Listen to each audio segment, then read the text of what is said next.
여러분,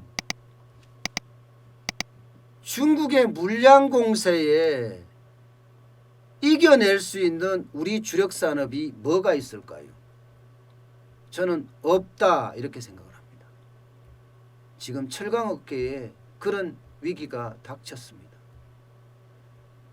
전 세계 철강 기업들은요, 전부 다 감산을 하고 있거든요. 왜냐하면 코로나19 때문에 공장들이 안 돌아가요. 철강을 많이 쓰는 자동차 공장 안 돌아가죠. 예, 조선 공장 안 돌아가죠. 쉽지가 않단 말입니다. 그러니까 모두가 감산을 해서 철강 가격을 어느 정도 유지하면서 기업들의 경쟁력을 계속 가져가자 이렇게 생각을 했었거든요. 그런데 중국은 거꾸로 가고 있습니다. 오히려 증산했어요. 증산. 오히려 증산했다. 그것도 15% 넘게 증산했어요. 그러니까 전 세계의 어떤 철강 기업들의 감산이 무의미해진 거예요. 그야말로 15% 증산을 했다는 것은요, 마구 밀어낸다는 거예요. 마구 밀어낸다.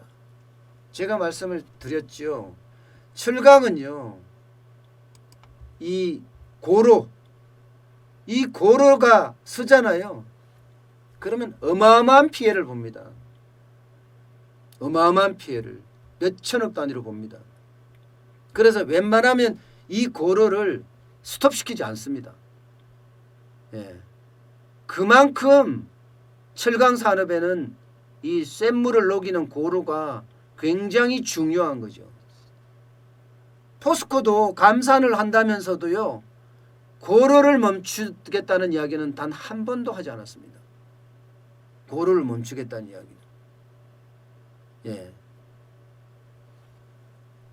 일부만 감산을 하겠다 이런 이야기를 했지 고로를 멈추겠다는 이야기를 안 하거든요. 그만큼 피해가 많이 가기 때문이에요. 근데 중국은 오히려 이 고로를 더 키우고 있어요. 결국 중국은요, 예상했던 대로 물량 공세, 덤핑을 치겠다는 겁니다.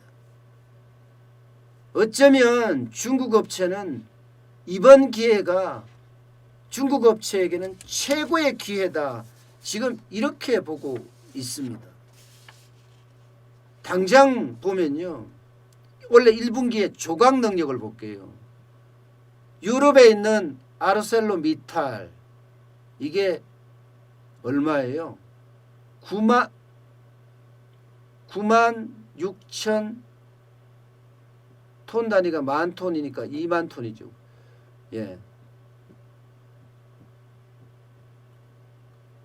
아르셀로미탈이 지금 제가 정확하게 톤이 만 톤이니까 그죠? 9,642만 톤.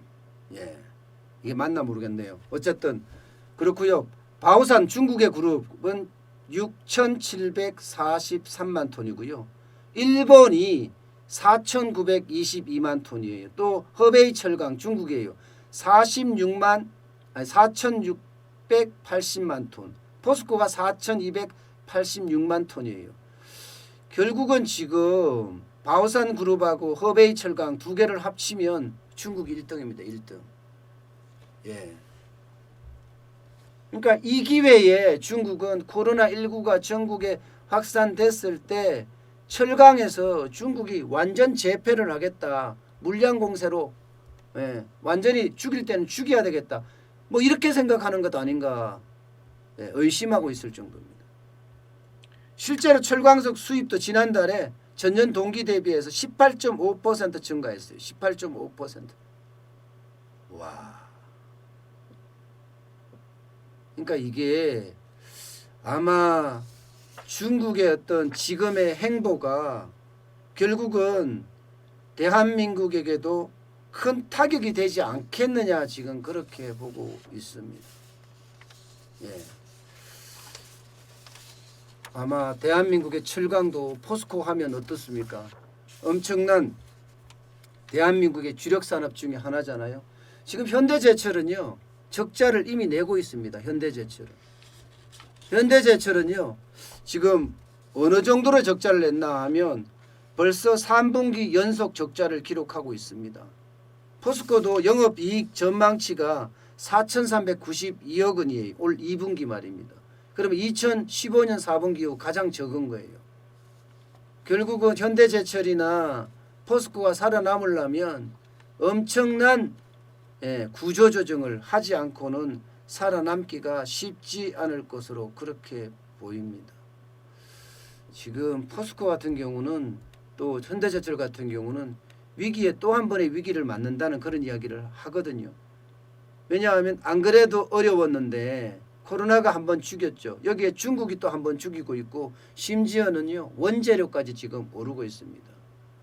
철강석 가격이 톤당 97.5달러에서 9개월 만에 100달러까지 돌파를 했어요. 100달러까지.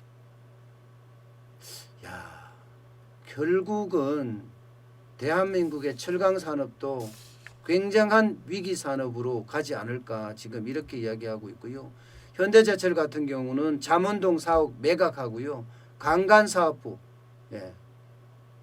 강관사업부죠. 관관사업부 매각하고요. 단조사업도 분사를 검토하고 있을 정도로 지금 철강업계는 중국의 물량 공세로 생존의 위기로 지금 몰리고 있다는 이야기입니다.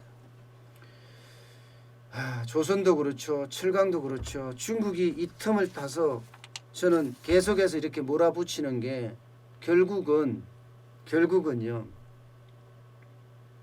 대한민국 주력 산업의 위기로 몰리지 않을까 그런 생각까지 들게